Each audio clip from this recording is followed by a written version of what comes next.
제가 작년 하반기부터 러닝, 이제 달리기 운동을 시작을 했는데요.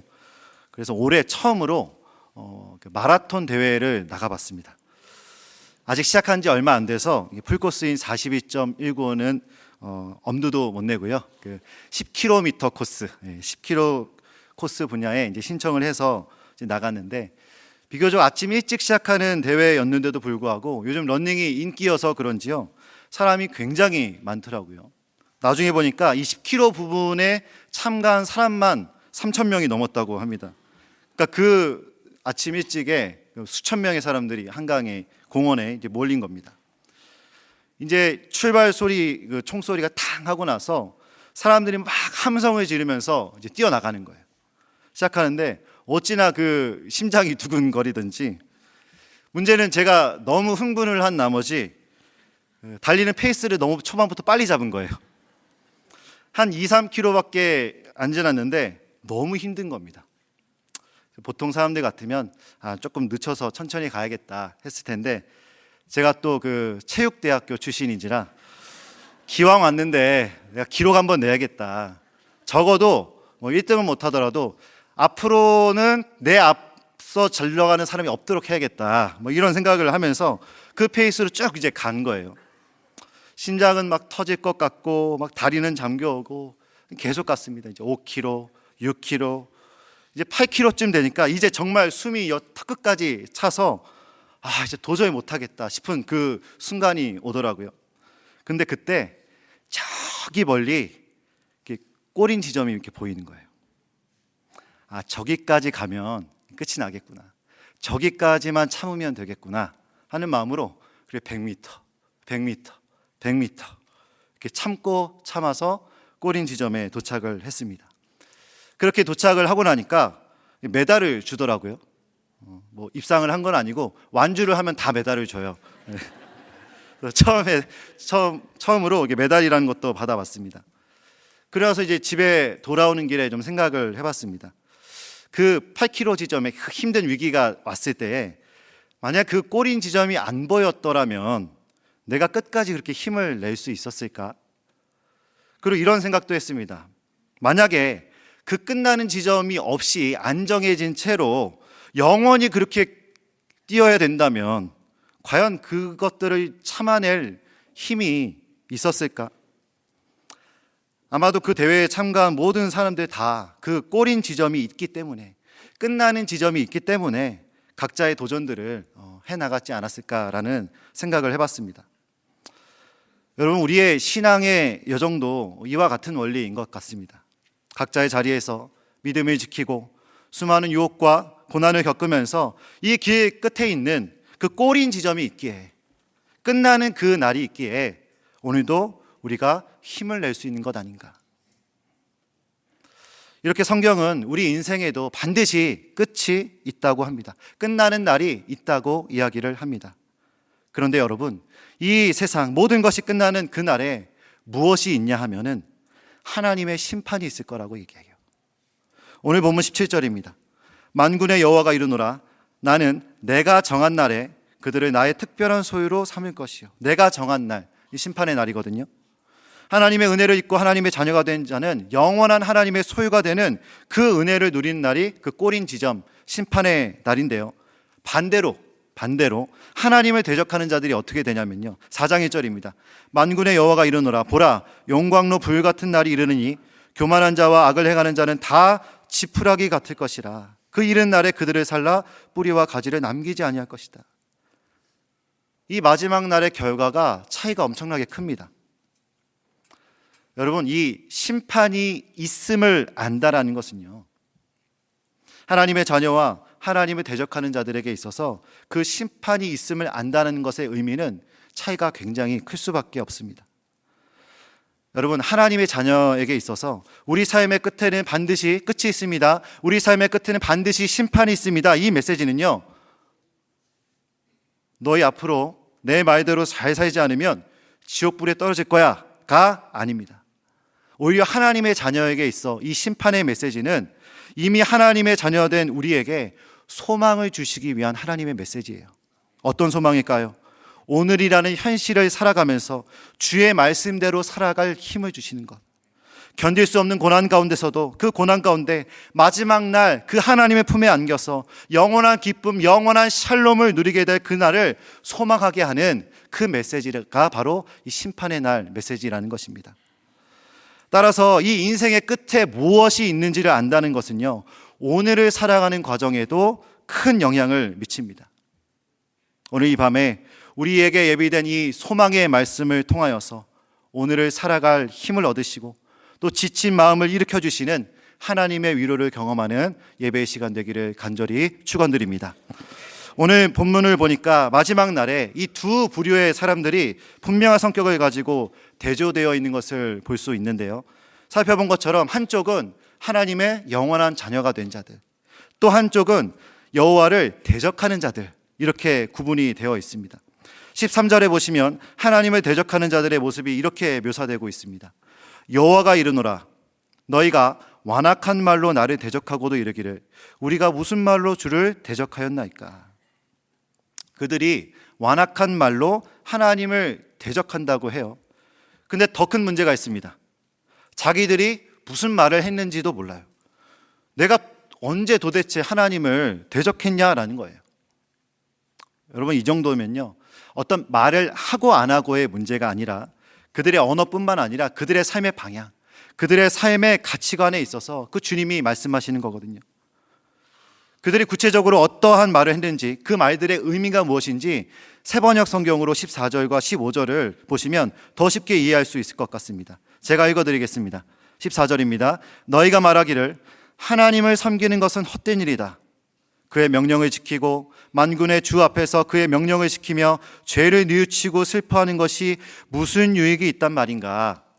이제 보니 교만한 자가 오히려 복이 있고 악한 일을 하는 자가 번성하며 하나님을 시험하는 자가 재앙을 면한다 하는구나. 사실 이들이 이렇게 말하는 데는요, 나름의 이유는 있습니다. 이 말라기서가 쓰인 이 상황을 주전 한 5세기 정도로 학자들은 보고 있는데요, 이때는 이스라엘 백성들이 바벨론 포로 생활을 마치고 나라에 돌아와서 다시 그 나라를 재건하는 시기였습니다. 그런데 포로 생활만 끝나면 이제 고생 끝, 행복 시작인 줄 알았는데 현실은 아닌 거예요. 무너진 예배, 무너진 사회, 무너진 경제, 이 현실의 문제가 만만치가 않은 것입니다. 한마디로 먹고 사는 문제가 너무 힘든 거예요. 그렇게 힘들게 살아가고 있는데 주위를 둘러보니 하나님의 말씀대로 살아가지 않는 저 사람은 불의한 이익으로 잘 먹고 잘 살고 있고, 저 우상을 숭배하고 있는 저 다른 나라는 이 약하디 약한 우리나라보다 더 잘 나가고 있고 더 강대해지고 있고 더 굳건해지고 있는데 우리는 지금 뭐 하고 있는 거지? 내가 하나님의 말씀을 잘 지키려고 하고 예배를 드리려고 하고 말씀대로 살아가지 못해서 눈물을 흘리면서 회개하고 한 구절 묵상하고 봉사하고, 이것이 무슨 의미가 있는 거지? 완전히 낙심한 상태입니다. 여러분, 이런 이들의 주장에 있어서 심정적으로는 이해를 합니다. 그런데 이들의 생각에는 굉장히 잘못된 전제가 하나 있는데요, 바로 그들의 주장에는 심판이 없다는 것을 전제하고 있다는 거예요. 그들의 보기에 지금 교만한 자, 악한 자들이 지금 잘 나가고 있죠. 복 있는 것 같죠. 번성하고 있는 것 같죠. 그런 그들의 상태가 영원할 것이라고 지금 믿고 있는 거예요. 심판 없이 영원히 그렇게 잘 살 것이라고 믿고 있다는 것입니다. 그러나 앞서 말씀드렸다시피 이 교만과 악은 그 하나님의 마지막 날에 반드시 드러납니다. 그들의 결말이 어떻게 되는지 다시 한번 볼까요? 우리 4장 1절 말씀을 함께 좀 읽어보겠습니다. 읽겠습니다. 시작. 만군의 여호와가 이르노라,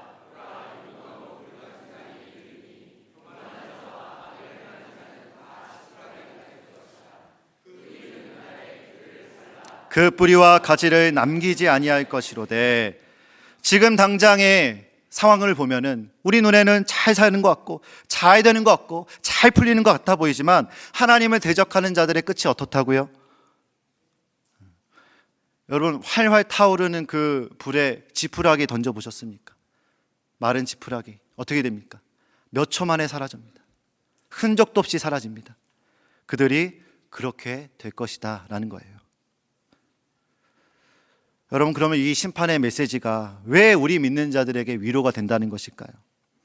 여러분, 이 심판이 이렇게 임한다라는 것은요, 하나님이 그 하나님을 대적하는 자들의 삶을 다 지켜보고 계시다라는 것이거든요.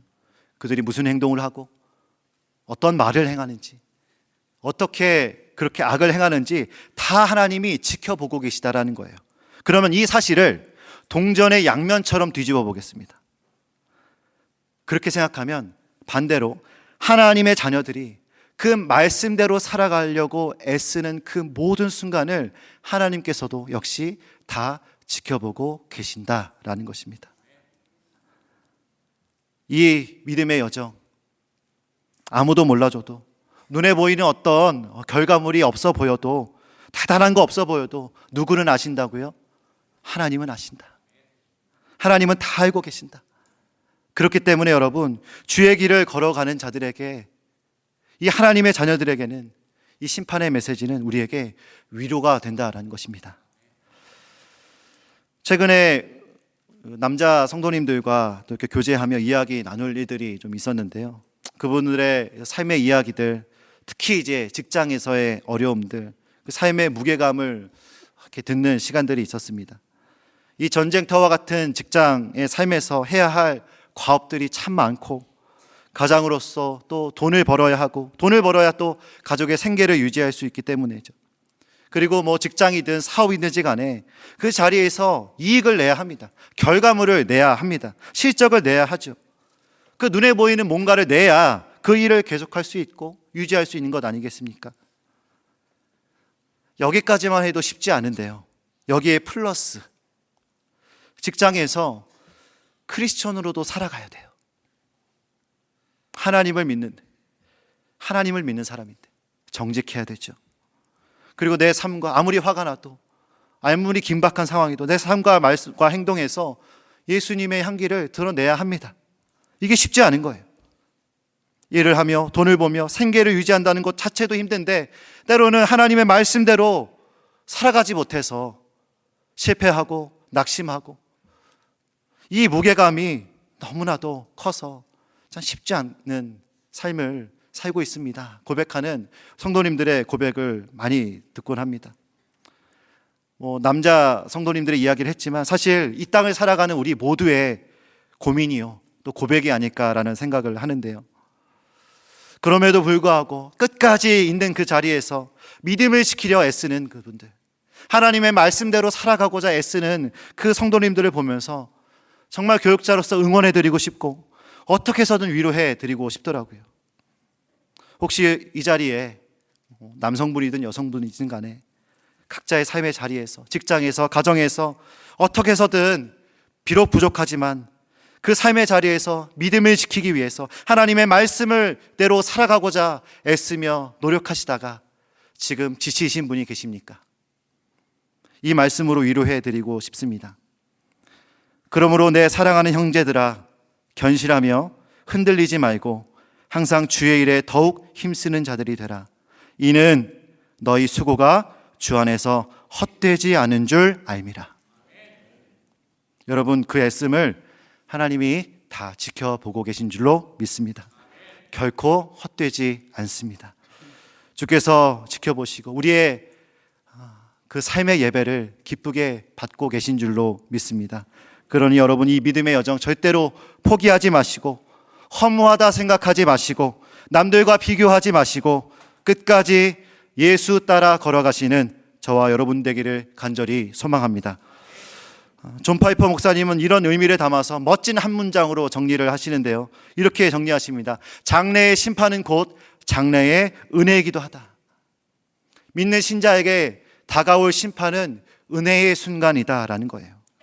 그래서 여러분, 하나님의 자녀들이 이 믿음의 여정 가운데 싸워야 할 것은요, 다른 게 아니라 이 주의 길을 걸어가다가 만나는 낙심과 싸워야 합니다. 낙심과 싸워야 합니다. 시편 73편에 보면요, 이 말라기에서 나오는 여호와를 대적하는 자들이 했던 말과 비슷한 말을 하는 시인이 등장을 합니다. 그러면서 그 시인도 주변 상황들, 그 사람들을 보면서 낙심을 해요. 얼마나 낙심이 심하던지 자신의 육체와 마음이 쇠약해졌다라고 합니다. 그런데 이 시인은 자신의 그 낙심을 그 말라기에 나온 사람들처럼 그 낙심을 불신앙의 자리로 가져가지 않습니다. 오히려 그 낙심을 하나님께로 가져가요. 어떻게 말하는지 볼까요? 73편 2절입니다. 나는 거의 넘어질 뻔하였고 나의 걸음이 미끄러질 뻔하였으니 이는 내가 악인의 형통함을 보고 오만한 자를 질투하였음이로다. 그들은 죽을 때에도 고통이 없고 그 힘이 강건하며 말하기를 하나님이 어찌 알랴 지존자에게 지식이 있으랴 하는도다. 볼지어다 이들은 악인들이라도 항상 편안하고 재물은 더욱 불어나도다. 이 말라기에서 말했던 사람들과 내용이 비슷하지 않습니까? 하나님 없이도 잘 살고 하나님 없이도 잘 나가고 있는 저 사람들의 모습을 보면서 낙심되고 절망되는 거예요. 그런데 그 낙심을 그가 어디로 가져가는지 보십시오. 73편 17절입니다. 하나님의 성소에 들어갈 때에야 그들의 종말을 내가 깨달았나이다. 주께서 참으로 그들을 미끄러운 곳에 두시며 판매에 던지시니 그들이 어찌하여 그리 갑자기 황폐되었는가 놀랄 정도로 그들은 전멸한나이다. 어디로 가져갔습니까? 하나님의 성소로. 여러분, 우리의 이 제한된 이 좁은 시야로는요, 당장의 눈앞에 있는 상황밖에 보지를 못합니다. 현재밖에 못 봐요. 그래서 이 낙심의 순간에 현재밖에 볼 수가 없습니다. 그러면 이 시선에서 어떻게 우리가 벗어날 수 있겠습니까? 하나님의 성소에 들어갈 때, 하나님의 임재를 경험할 때요, 하나님의 다스림을 경험하고 말씀의 다스림 가운데 들어갈 때 이 영원에서부터 영원까지 이르시는 그 하나님의 섭리 가운데, 그 다스림 가운데 내 낙심의 문제를 하나님 앞에 가져갈 때 그 모든 회복이 거기서부터 시작된다라는 것입니다. 사단은 끊임없이 우리에게서 찾아와서 속삭입니다. 예수 믿는 것이 무슨 소용이 있냐고, 무슨 유익이 있냐고, 세상 저렇게 잘 먹고 잘 살고 있는데 언제 말씀 따라가며 살며 정직이 웬 말이야, 사랑, 헌신, 포용 무슨 의미가 있니? 급기야는 나중에 조롱하는 소리가 들리죠. 너 그렇게 힘든데 하나님은 어디 있는 거야? 하나님 무능력한 거 아니야? 아니면 하나님이 너 사랑하시지 않는 건 아니야? 여러분, 이 낙심의 소리가 찾아올 때마다 이 말씀으로 선포했으면 좋겠습니다. 우리 같이 좀 믿음으로 선포하는 마음으로 해볼까요? 42편 5절입니다. 함께 읽겠습니다. 내 영혼아, 내가 어찌하여 낙심하며 어찌하여 내 속에서 불안해하는가? 너는 하나님께 소망을 두라. 그가 나타나 도우심으로 말미암아 내가 여전히 찬송하리로다. 여러분, 아멘이십니까? 그가 나타나 도우심으로 말미암아 내가 여전히 찬송하리로다. 오늘 이 밤에 여러분들의 모든 속상함, 낙심, 애씀, 그 모든 것들을 하나님께 가져가시길 바랍니다. 하나님 다 듣고 계십니다. 바라보고 계십니다. 그가 나타나 도우심으로 말미암아 결국 찬송하게 되시는 저와 여러분 될 줄로 믿습니다. 마지막 이 심판의 날에 하나님의 자녀들에게 주시는 또 하나의 큰 위로가 있는데요, 그날, 그 마지막 날에 우리 자녀들이 직접 경험하게 될 위로입니다. 우리 4장 2절 한 번 더 읽어보겠습니다. 함께 읽겠습니다. 시작. 내 이름을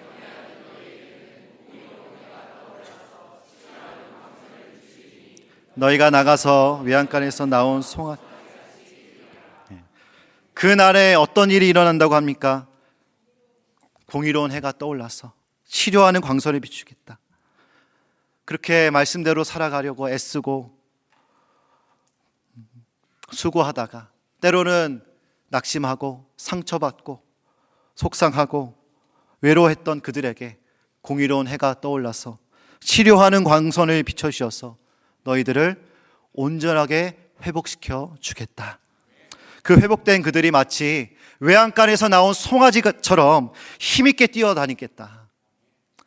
저는 외양간에서 나온 송아지를 보지 못했지만 이 생명력이 여러분 느껴지시지 않습니까?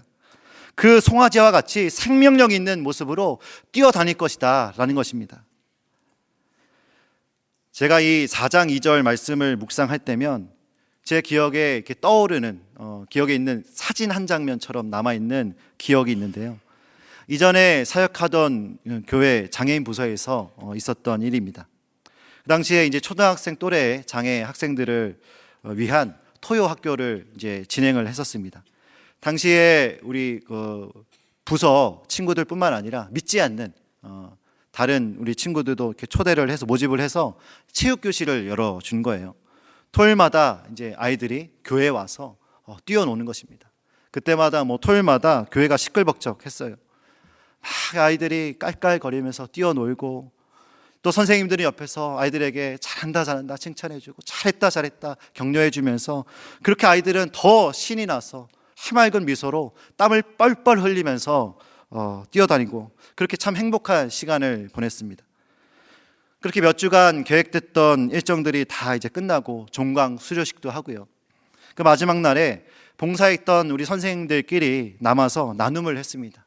한 분 한 분 어떠셨는지 나눔을 하는데, 한 집사님이 이런 나눔을 하시는 거예요. 오늘 아이들이 이렇게 행복하게 뛰어다니면서 기뻐하는 모습을 보니까, 뛰어다니는 모습을 보니까 작은 천국을 미리 보는 것 같았다. 그러면서 하시는 말씀이, 지금은 비록 장애가 있어서 여러 가지 어려움과 한계가 있지만 그 마지막 날에 하나님 나라에 가면 우리 아이들도 온전하게 회복되어서 더 자유롭게, 더 건강하게, 더 기쁘게 하나님 찬양하고 뛰어놀 그날이 상상이 되었다. 이 나눔을 하시는데요, 저도 그 나눔을 들으면서 그 장면이 제 머릿속에 쫙 이렇게 펼쳐지는 거예요. 저도 모르게 너무 감격이 돼서 눈물이 났습니다. 그런데 주위를 둘러보니까 그 이야기를 듣고 있는 모두가 다 울고 있는 거예요. 여러분, 그 자리에 있는 사람들이 왜 울었을까요? 왜 같이 울었을까요? 그 친구들이 불쌍해서? 아니죠. 그 아이들을 위시한 우리 모두가, 이 연약한 존재인 우리 모두가 이 땅을 살아가면서 받는 상처들, 아픔들, 한계들, 그것들 때문에 때로는 낙심하고 괴롭고 했던 그 모든 순간들을 주님이 위로하여 주시고 치료하여 주시고, 다시는 아픔도 슬픔도 없는 그곳에서 우리가 기쁨으로 뛰어놀게 될 그날이 그려지고 소망하게 되면서 그렇게 기쁨의 눈물이 났던 것이죠. 여러분, 그날의 온전한 회복이 있음을 믿으십니까? 그날의 회복을 믿는다면 여러분, 이 땅에서의 아픔과 상처가 이 상태로 끝나지 않음을 알기에 슬퍼도 아주 넘어지지 않을 수 있는 그 힘이 우리 가운데 생길 줄로 믿습니다. 계시록 21장 3절과 4절에서 유명한 말씀이죠. 내가 들으니 보좌에서 큰 음성이 나서 이르되, 보라, 하나님의 장막이 사람들과 함께 있음에 하나님이 그들과 함께 계시니니 그들은 하나님의 백성이 되고 하나님은 친히 그들과 함께 계셔서 모든 눈물을 그 눈에서 닦아주시니 다시는 사망이 없고 애통하는 것이나 곡하는 것이나 아픈 것이 다시 있지 아니하리니 처음 것들이 다 지나갔음이로라. 여러분, 이 약속의 말씀은 이 땅에서 하나님의 자녀들이 겪는 고난의 마지막 날에 더욱더 큰 반전의 영광으로 바뀌게 된 것을 의미합니다. 여러분, 우리의 상처가 더 큰 영광으로 바뀌어지기 위하여서 이미 예수께서 그 회복을 위한 이 위대한 일을 시작하셨습니다. 이사야서 53장 5절에 그가 찔림은 우리의 허물 때문이요 그가 상함 우리의 죄악 때문이라. 그가 징계를 받음으로 우리가 평화를 누리고 그가 채찍을 맞음으로 우리가 나음을 받았도다. 예수의 상처로 인해서 우리가 나음을 입었고요, 하나님의 나라를 소망을 하게 되었습니다. 이 땅에서 겪게 되는 고난의 이유요, 우리가 모든 그 해답과 그 이유를 다 찾을 수는 없겠지만 고난 가운데서도 샬롬을 누릴 수 있는 유일하고도 확실한 근거가 있다면 우리의 회복을 위해 상처를 입으신 예수 그리스도 때문입니다. 우리 다음 주면 고난주간이죠. 이 예수님의 상처가 우리의 나음이 되었다는 것을 믿는다면 이 십자가의 길, 얼마나 기쁜 길인지, 얼마나 영광스러운 길인지, 그 은혜의 풍성함이 얼마나 큰지를 경험하게 되는 우리 다음 주 고난주간 되시기를 축복합니다. 말씀을 맺고자 합니다. 오늘 본문에 나온 여호와를 경외하는 자들에 대한 한 문장이 이제 기록이 되어 있는데요, 제 눈을 사로잡은 문장 표현이 하나 있습니다. 16절에 보시면 그때에 여호와를 경외한 자들이 피차의 바람에 그들이 서로 피차 서로 어떤 말을 주고받았습니다. 그리고 그 말을 주님이 들으셨다라고 이야기합니다. 그들이 어떤 말을 주고받았는지는 성경에 정확하게 기록되어 있진 않습니다. 그런데 힌트는 있습니다. 16절 앞에 보시면 그때에 라고 되어 있습니다.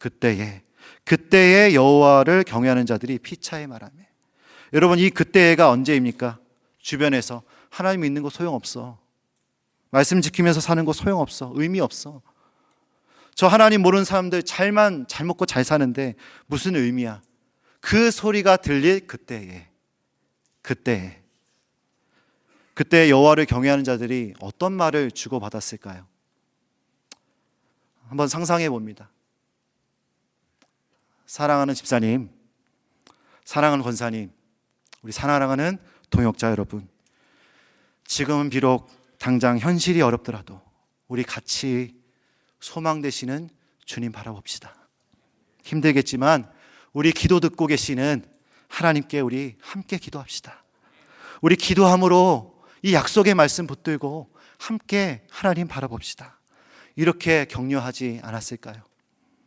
사랑하는 성도 여러분, 오늘 이 밤에, 오늘 먼저는 우리가 말씀으로 위로하시는 그 하나님으로 인하여서 진정한 샬롬을 경험하게 되시기를 바랍니다. 그리고 우리 사랑하는 가족들에게, 사랑하는 또 공동체를 위하여, 또 나라를 위해서 결국 회복시켜 주실 그 주님을 기대함으로 축복하면서 피차에 서로 말하면서 기도하면서 나아가는 오늘 이 시간 되기를 소망합니다.